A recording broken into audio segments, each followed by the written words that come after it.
雨でも焚き火 OK。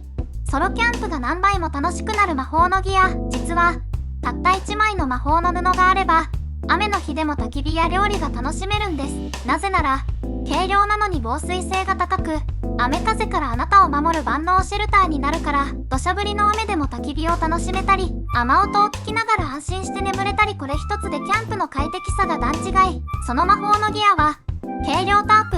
これがあれば、もう天気を気にせずバイクキャンプに出かけられますよ。この続きは長編でじっくり解説します。